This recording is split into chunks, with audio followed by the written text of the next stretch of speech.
Hey guys, Deadmano here, and while I normally don't create pre-recorded videos considering I'm a social streamer over on Twitch and all, I just couldn't pass up on this one opportunity. Recently, Cryptic reached out to me with the chance to interview one of their lead system designers, Jared, aka No Worries, and I had the chance to ask him a couple of your questions, which I'm really excited to share with you today.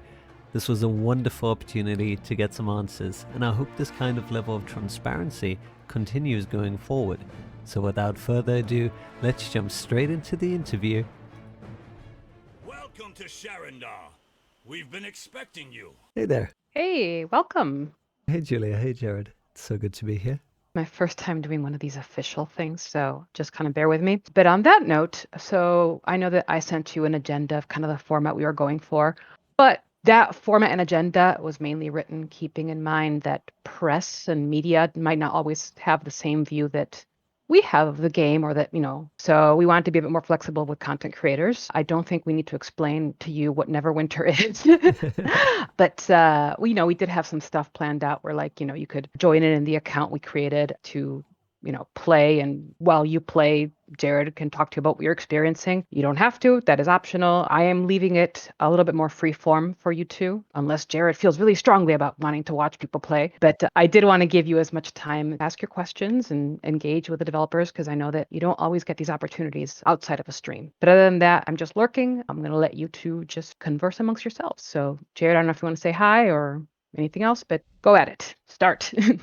Yeah, I mean, happy to be here and happy to answer any questions, however we want to do this. Right. Well, thanks, Jared. First of all, I know it's been a while since we spoke. The last time was in February 2020. It has been a while since. Yeah, I haven't been on a stream in a while. I think I must have scared Julie off or something. Trying to be respectful. Well, this is a wonderful opportunity. First and foremost, like Julia, thank you so much. I want to thank everyone involved for making this possible. I know there's been a lot of questions from the community, and playing your game day in and day out, they do happen to arise, and hopefully we can get some of those questions answered today. And Jared, hope you don't mind if I jump straight into that, if that's okay with you. No, go right ahead. I remember there's been a lot of buzz regarding Hardcore VOS. There are a lot of players that were excited to get into there, to farm the new gear, but also the rings. The rings are kind of a twofold question. The one being, what was the intention behind them? Because obviously when they came out in their current state, they seem to be insanely overpowered. So what are your thoughts on that? So the original intent, I would say, is that since it was more challenging mode, we wanted to make sure that there were good rewards that were worth chasing, worth people putting in that time and that effort. But we don't always nail the balance perfectly, right? Always right off the bat. So sometimes we need a little adjustment. But yeah, we were trying to make sure they were good. It's just they might have been a little too good. Right. Okay. So would you say in their current state, obviously there's been a nerf that's coming up to kind of realign them? Is that Yeah, I mean, overpowered? As in, we couldn't just leave them the way they were, because they were fun, to be honest. Sure. I mean, yeah, if things, we never like to have to reduce anything, especially stuff players have already earned, because we know that, it doesn't always feel good. But at the same time, we want to always try to make sure the game is balanced, make sure there isn't stuff that is vastly overpowered everything else, unless, we're specifically doing a new tier that is meant to be that much higher. And so sometimes we have to. And, I know some people say, well, don't ever nerf, just buff everything else. But, that's not always really feasible, because then that's, really is buffing everything else. So it's unfortunate when we have to do it. Ideally we get the balance right so we don't have to. But when we miss the mark, sometimes we have to make that kind of adjustment. And it's unfortunate, and people rightfully don't like when we do it. But I think in the long run, it's better for the game when everything's in a better balanced state. Of course. So it was fun while it lasted, and we had our fun for a week or so. The other question regarding the VOS strength, a lot of people, specifically the support, they put a lot of time and effort and resources into it, the tanks and the healers. They feel like they're not really getting anything out of it, and especially due to the fact that the rings aren't tradable or the reagents aren't account-wide. Is there anything that you guys have planned to address something like that? I don't think we have anything in the works now, but it is always good to get that feedback. It can be, I know sometimes it can be tricky when we're designing gear to make sure that there is something for tanks and healers and not just DPS, because everyone's looking for a bit of different stuff. Like I said, I don't think we currently have any plans, but hearing that feedback, that is always something we can look into and either add something else, or we could look into possibilities of what the bind status and stuff like that is. So I definitely never say never to anything, and we do always take that feedback and prioritize what we can do and where the biggest bangs are. And so I think that's something we could take away and look at. But as of right now, there's no plan. I think in large part because we are also trying to finish up M21 for launch, and so that's taking everybody's time. But I can bring that up, and we can certainly look at it. Awesome, wonderful. The original box rings that you get at the end of the run, they're obviously account bound. Was there a reason that you guys went with the rings or the reagents being character bound, and then obviously the final crafted ring being character bound as well? So, not being the one that built that, I'm guessing what the reasoning was. But I think the reasoning would be because it's such a challenge mode, they wanted the characters that were actually able to achieve it to be the ones that got boosted up, so that it wasn't a type of thing where you had one character that farmed everything for all your other characters and boosted them up that much without them having to do it. That said, there's always the question of if that's the right move. We do most things as account bound because we want to make sure that players can move stuff to their other characters and they can, get more use out of everything they get. Every now and then when we try a new feature, like this is our first time in a long time trying to do something else and add extra experience to the dungeons, we tend to start a bit more conservative just because we can always get more relaxed with the rules as we test it out. But I think what we tend to find is if we go the other way, if we start relaxed and then tighten up the rules, that doesn't really go well. So I think it's more that it was the first time we were trying this, seeing how players liked it and wanted to make sure it had good legs and good possibilities. And like with everything, we can always look to see if account bound would be a better fit. Awesome, wonderful. Regarding account bound and character bound, I know this has been a thing that's been brought up quite a few times. For example, there's some wonderful transmutes that you can get in the Descent into Avernus campaign in Valanas. Unfortunately, those gear pieces are character bound, so you could end up picking up, a piece for a paladin, but let's say you play a rogue and it's kind of useless to you. Are there any plans looking at gear and just having the majority where possible just being account bound? Because I know even like the most latest things, you'll still find character bound items. Yeah, we've been moving more and more to account bound over time. We've had some different people on rewards and some different plans, long-term plans in place there, which is why things change a little bit slower. But in general, for that kind of stuff, I agree with you. If someone's getting a piece of gear that they can't trade or use, that doesn't really benefit anybody. So in those cases, it should certainly be account bound so that people can move it around to their alts. They can, actually get some use out of it. So for that stuff, I'd say yes, we should probably make that account bound. I couldn't say for sure when we'd be able to get to that, but I think that would be a better flow for players. And, I think it's the type of stuff where there's always probably a good, 50 changes we want to make better for players. And it's just this big list of stuff. And so it kind of we tackle all the different stuff, but some kind of get pushed down and even potentially, forgotten about for a little bit. So stuff like that, I think is good just every once in a while for players to, bug us and be like, hey, these are still bound to character and we can't use them, so can we make a change there? And yeah, I mean, that actually sounds like a good change, so we can certainly look into it. That's wonderful to hear. I'm going to throw you a curveball now. So I don't know how far we could get with this, but Oh, those were the easy questions? Okay. I'm sure you've heard of this. There was like some talks and, things mentioned here and there, nothing confirmed, but will we ever be seeing events similar to the Tales of the Old? Because that honestly felt like such a wonderful event to just, chase for rewards, have fun, and just, generate. It felt like it encompassed the entire, party gameplay and mentality. So just to clarify, specifically like Tales of Old, of in that style, like a second run, or other big party events that have, a bunch of layers and a bunch of challenge to them? Why not both? If you know one or the other that you're able to share. Okay. So I would say Tales of Old was a thing that we have often talked about doing a second one, doing some new dungeons, making some changes, some improvements. It is a bigger feature than I think people probably think because they're like, well, you have these old dungeons, you turn them on and do that. It was actually quite a lot of work to pull off the first Tales of Old. And because of that, we just haven't been able to schedule it yet. Same as, we'd like to make changes to stuff like the Stronghold and we haven't been able to schedule it yet. That said, there is no short-term new, super fancy group event that, in the next several months or anything. But I will say that we are currently looking into a feature that will, if it works out, everything's always, subject to change, but if it works out and everything's good to go, that will launch a ways down the road, it would be a big fun group feature that has a lot of dynamic stuff to it. So yes. So Tales of Old 2, nothing scheduled yet, and at some point in the future, a little ways off, there's a big new group event that we're looking into right now.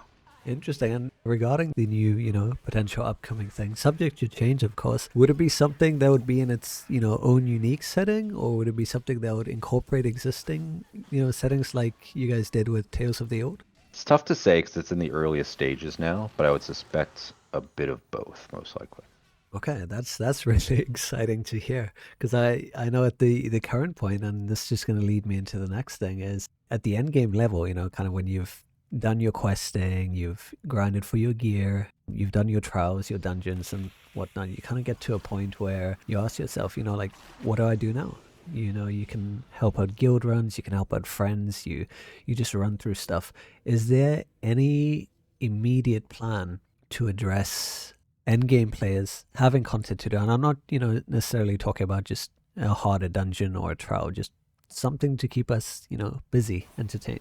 So, I mean, I think it's a pretty wide question because there's a whole lot of stuff that could be, but it is something we talk about. We want, in general, we're starting to look at more how I would put it as systemic features, which is stuff that has replayability, but, unique replayability, not just run the same dungeon with the same results every time.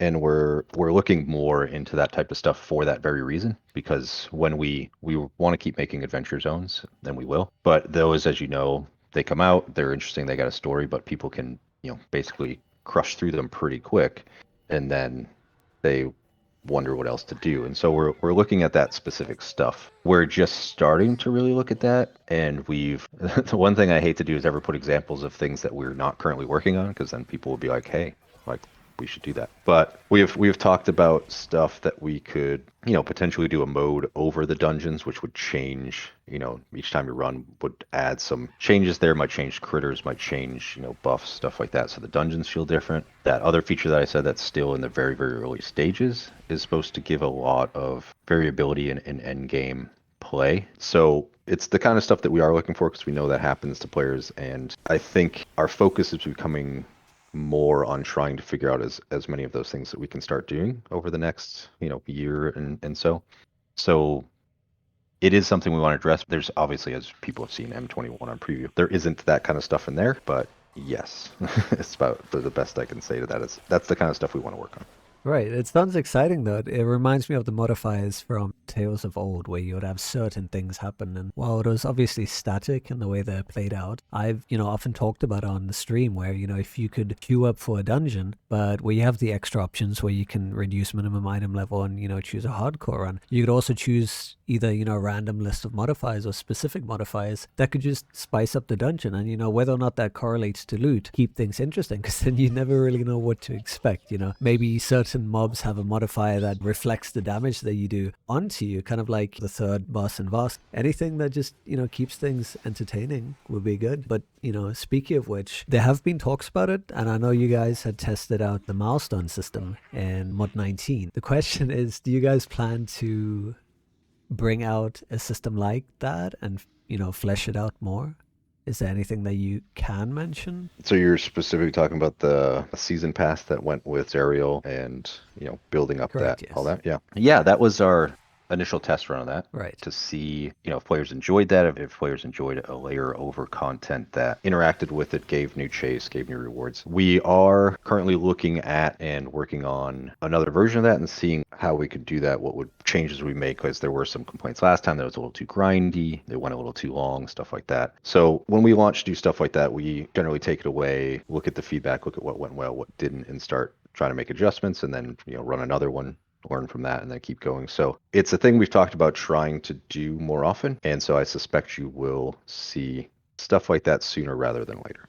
Right. It just seems to tie in with kind of season pass system where you could, in between the episodic content that you have, if it was a 3-month span, giving us the ability to perform a set of tasks, whether it's level based or whatnot, So for example, one of the tasks could be, complete 10 epic dungeons, another could be kill X amount of mobs. If we had something to work towards and each step of that milestone brought us new rewards, and it doesn't have to be of monetary value, but it could be things here and there that can help a character's build up. It could be fashion. I know a lot of people like fashion. Just look at it from all points of view. That could be something that gives you incentive to be playing the game, even when you've done everything there is. Because now it's like the game's saying, hey, go do these things, and hey, we've got these things for you in return. Yeah, absolutely. And so, yeah, and that's the kind of stuff that we're looking at. I know some end game players, and this might be a question that's coming up later, but are asking with M21, what's there for end game players. And we do have to target different sections of the game, improve different sections of the game over time. But we always want to make sure that we are giving end game players more stuff to do. And so it's always tough because we don't want to release too many plans before they come out, both because they change and, because we don't want to spoil everything. But we are working on figuring out how to do more season passes, how to make improvements, how to be able to do them easier. Because it's like you said, we were actually thinking of them that same way, which is we do a big module and then there's the X amount of time till the next big module. What can we do in between? That's one of them. More events or improvements to events is another one. More systematic features is one. So that's all the kind of stuff we're looking at now already. So good news is seem to be aligned with the same thinking. It's just how quickly can we start turning that kind of stuff around. Of course. And this is wonderful. You're just leading me from one question to the next. Speaking of which, events, we had the Jubilee come up recently, and that just, I don't know what kind of feedback you guys received, but mostly from what I've seen from my community is it didn't go down too well. A lot of the time it felt like there was no point in trying to actually be a part of the event. I know you guys added the whole, was it like scoreboard system? But even if you could grind to be like number one, you didn't really get anything out of it. It just felt like there's no point. You might as well just run around and be a part of it. So while it was a bit more active than last year, in comparison, if we look at Lyra's event that was just recently out, for me as a player, it felt good because all it would take on each character that I'll play is a couple of minutes of my time. The rewards were great. They were varied. I had fashion, I had mounts. I had a bunch of things that I could actually use that was, beneficial in comparison to the other events. So while you guys do test things out here and there, are there plans to actually incorporate events that are less grindy? Because it seems in some cases the game is very much about a grind in certain events. And how do you plan to tackle that? Like, will you be creating events that are fun to play and have rewards that can cater to, the majority? Sure. Just to make sure I understood what you're saying, right? Were you saying that you liked the changes to Lyra's event? I absolutely loved it. Okay. It was wonderful. It was probably one of my favorite events that I've had in the game.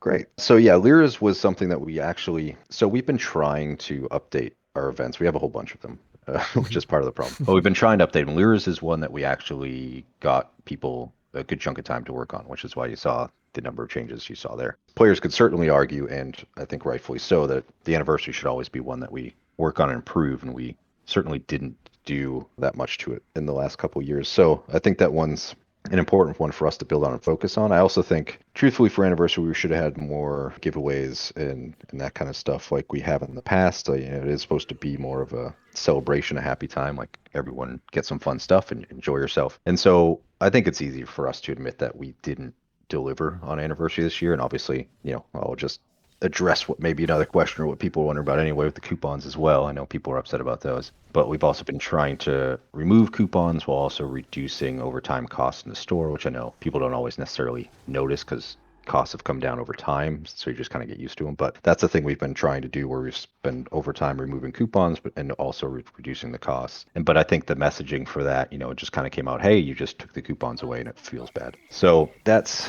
anniversary was definitely something we should have done better at. And events as a whole is something we want to get better at updating. We obviously don't get around to updating all of them every year, and so it's something we've been talking about, of making sure we make more time, that we do more updates like we did to Lyra's, where we actually, make sure there's a bunch of new rewards, we improve the features. But to go along with what you said for the time, that is our goal for stuff of those big events, is that people could come in and then within 10 to 15 minutes in a day could do that event, especially if it's an event that runs for several weeks, so they can basically pop in, have some fun, get some good stuff. And it's just that some of the earlier ones weren't always built that way, because that wasn't a mindset initially. So as we've been updating, we've kind of been moving in that direction. So I think it's just an area we have a lot to work on, but I think the criticisms of anniversary are certainly valid. Well, this is, definitely wonderful to hear, and, being able to take that accountability and just look at it objectively. I'm sure a lot of people will appreciate hearing that, because back from what I've been used to and been told is there hasn't been a lot of transparency with things like that. So it's really wonderful to hear feedback like that from you guys as well. And yeah, looking forward to seeing what the new events bring. I know you mentioned something regarding Strongholds.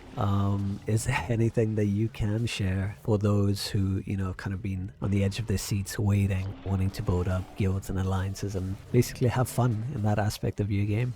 Yeah, unfortunately, nothing probably great to share. It's a thing that we keep putting on the schedule because Strongholds need a lot of work. Part of the problem with Strongholds and why it's tough to update is the foundation of Stronghold behind the scenes is not the best. It was built at a time where they had a lot going on. They didn't have enough resources to properly build a back end, so it's really tough and cumbersome to work with and improve on. So what we keep talking about is we want to take the time to redo that back end and then build back on top of it so we can now more continually update it and make it better. But as that sounds, that is a bunch of work. So we had that on the schedule for post M21, then it was off the schedule, then it was on the schedule, and now it's off the schedule again, which kind of shows the behind the scenes as we try to work out resources and scheduling and what are the right things that we tackle and the combination of things. So unfortunately, it's not on the schedule now. As much as players want it, people on the team want it, and people on the team keep saying, can we put that in? Can we get that work done? And there's people that even are like, I want to do that work. So I think it is something we will get to, but unfortunately, I don't think it'll be in like the next 5 or 6 months. So again, since you talk about transparency, that's the unfortunate, honest truth of it. But it is a system we're aware is very outdated, it's cumbersome. As you say, leveling up a new guild is way too grindy and time consuming and resource consuming for players at this point. So that's all that we want to tackle that.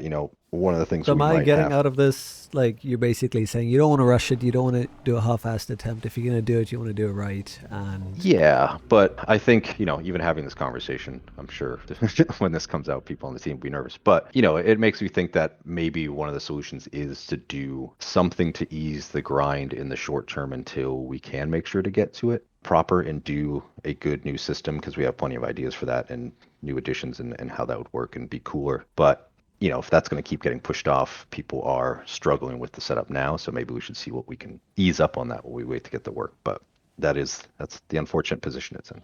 all right, well, it sounds like you guys are doing a great job in terms of keeping things modular. If you look at Voss and how that's evolved, its first iteration, and then basically bringing out the hardcore version and introducing the gear, like so many of us did not expect that. That was really a wonderful surprise, and it ended up actually working out pretty well. So, small steps here and there, they kind of bring the pieces of the puzzle together.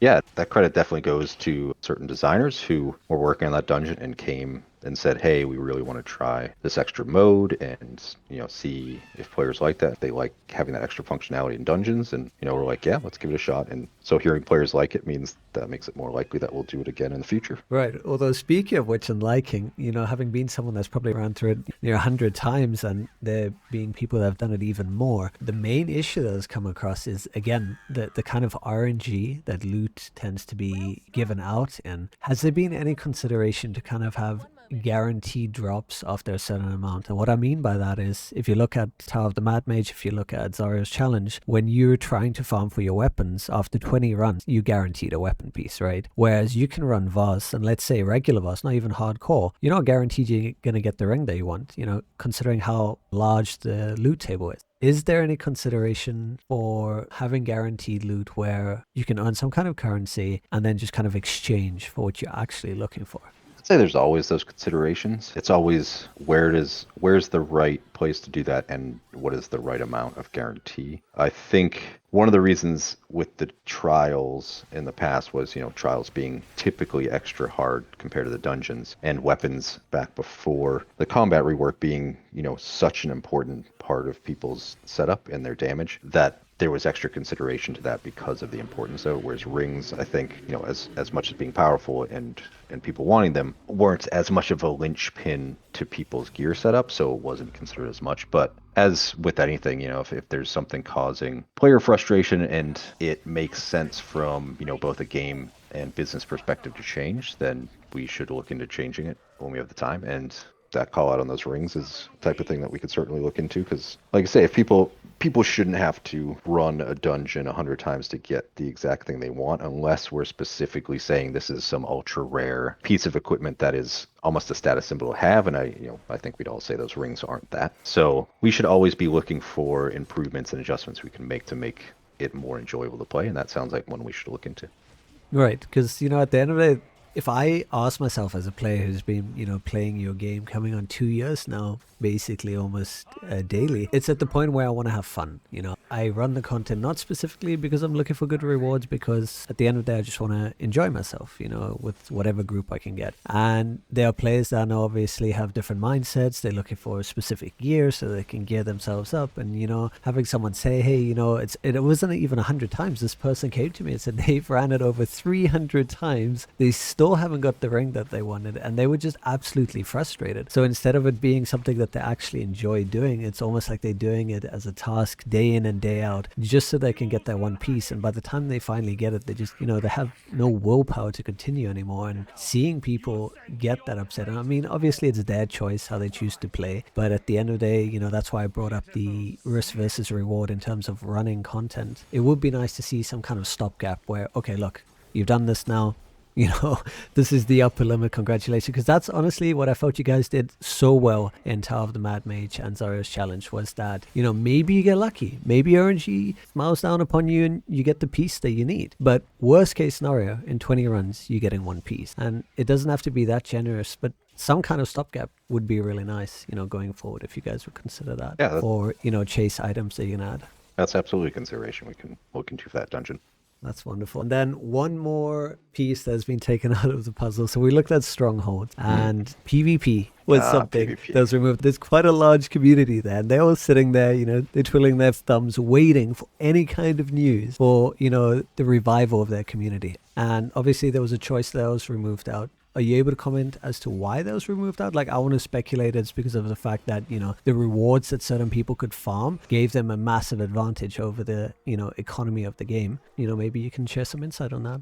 Yeah, no, it wasn't even that. So PvP is in a tough spot because the community that plays PvP is small compared to the community that plays adventure zones and plays dungeons, does all of the PvE stuff. Over the years, we've tried some different stuff. A few years back, we spent a lot of time with PvP Balance, and I was part of that group. We would meet every week. We would play PvP for a while. With different classes, we'd jot down stuff that could make it better, and we kept doing like updates and stuff for a while. That didn't help, and all of this was to try to help build the PvP community, because obviously the bigger the PvP community, the more they can have fun, the more they can interact. That didn't have as much of an effect as we hoped, and so then the next thing that we decided to try was those seasons. And so we set up the seasons to see, again, if we could increase the PvP community, get more people involved, because the more people that are playing PvP, the more justification we have to put more resources towards PvP, and it basically becomes a snowball where we can just keep doing stuff. The seasons initially increased it some, but then that faded down a bit. And part of the reason it faded down, we believe, was because there were people that were abusing the system some. They were basically gaming the system with multiple characters and kicking people and everything else to make sure they had multiple characters at the top of the season, which of course then other people that are on the receiving end of that are frustrated. Now they're exiting PvP. And so we're getting a lot of toxic feedback about how that the seasons were making it people do behavior that wasn't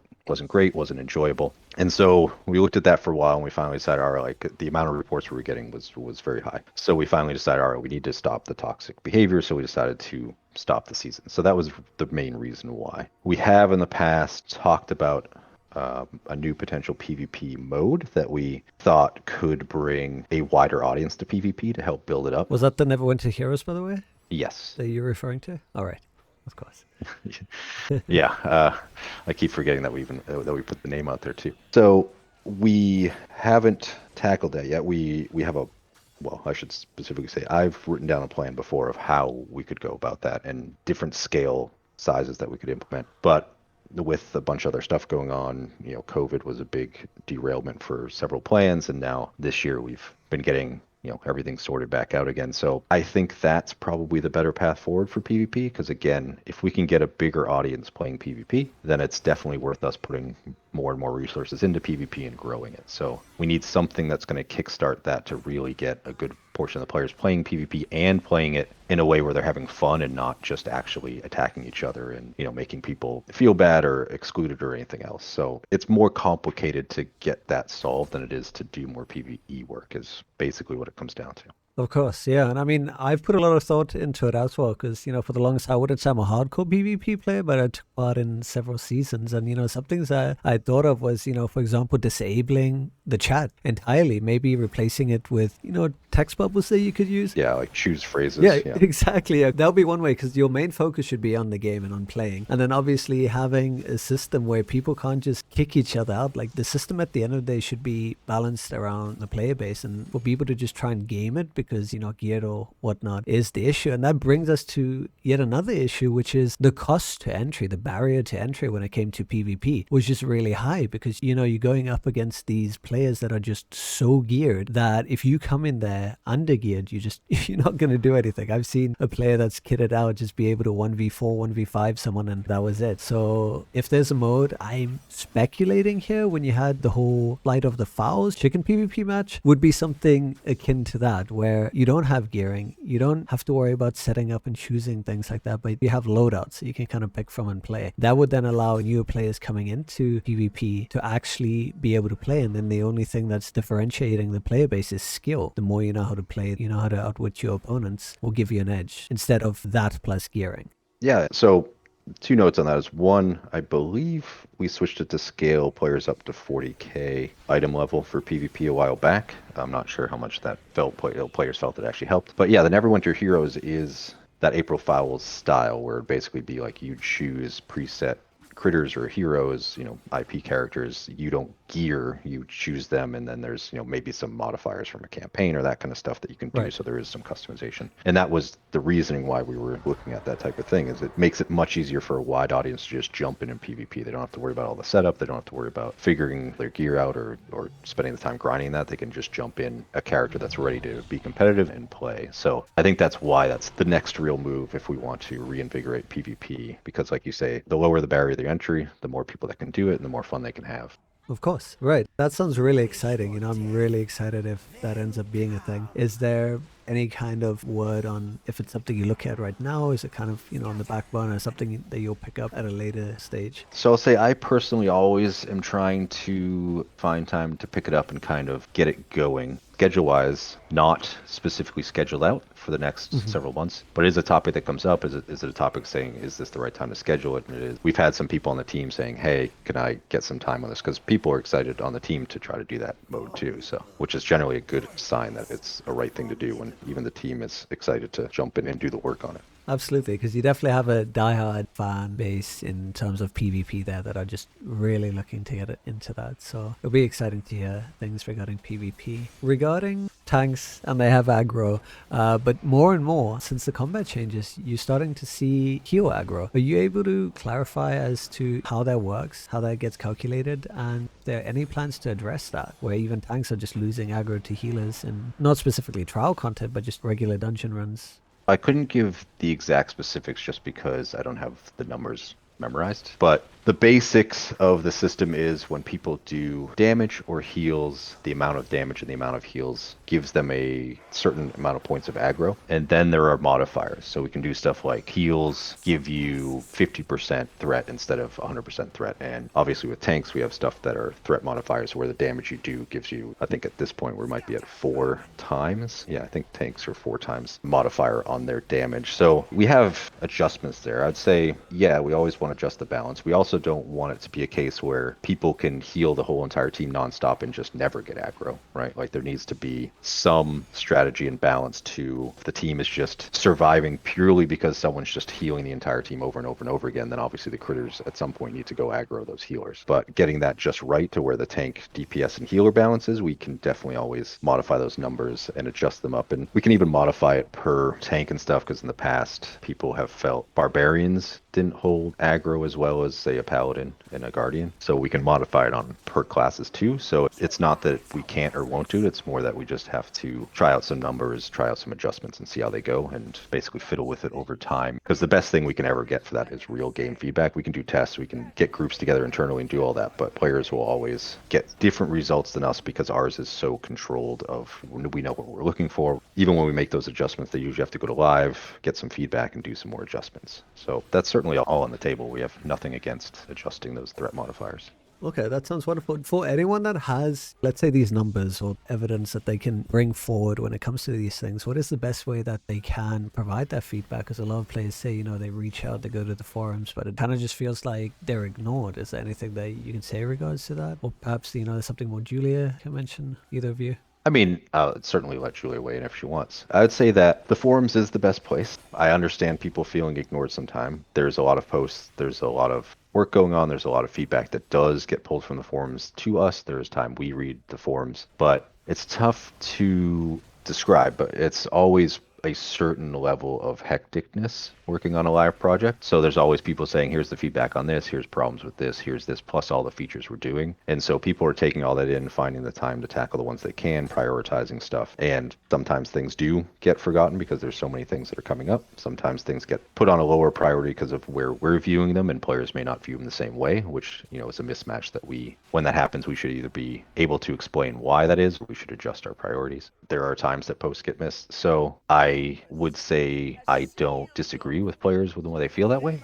Julia certainly does monitor the forums and do all that stuff, but that's a lot, and the developers as well should be going there. I know I haven't responded to any posts on there in a while because I've just been so busy. And I think that's what basically happens. As soon as developer gets some time, they jump on there, they find some posts, they make some responses, they ask some questions. But then as soon as it's like, we have all these features going on, we have these deadlines, we have this stuff, people start getting kind of heads down in their work, and they're trying to get all that done before getting back, and then people see those quiet periods. And so I think probably the thing for us to do there is to even that out. So try to make sure that we always have a couple developers that have enough spare time to go respond on the threads and talk to people so that they know their information is being seen and they know what the status is. But the forums is the best place. And if people feel that's not working, then that's kind of on us to make sure that we're, as a development team, doing better with that.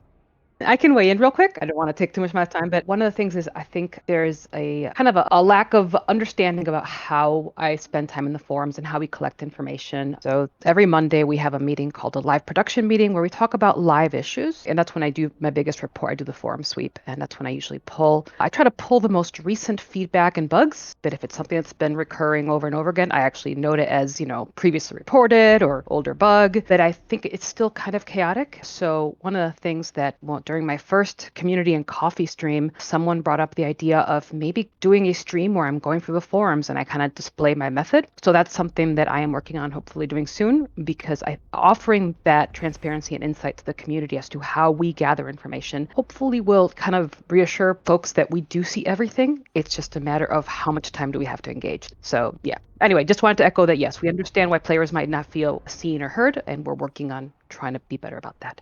That sounds wonderful, Julia. We know the Bard is coming out, and the hinting, it's been there, you can see it. It's kind of the buffer class, even though you guys pulled back and you're like, you know what, we don't really want buffers anymore. Whatever the reasons were there, most likely a bit too overpowered. That being said, how likely are we to get proper character buffing back into the game? Now that hopefully, that will be kind of experimentation with the Bard.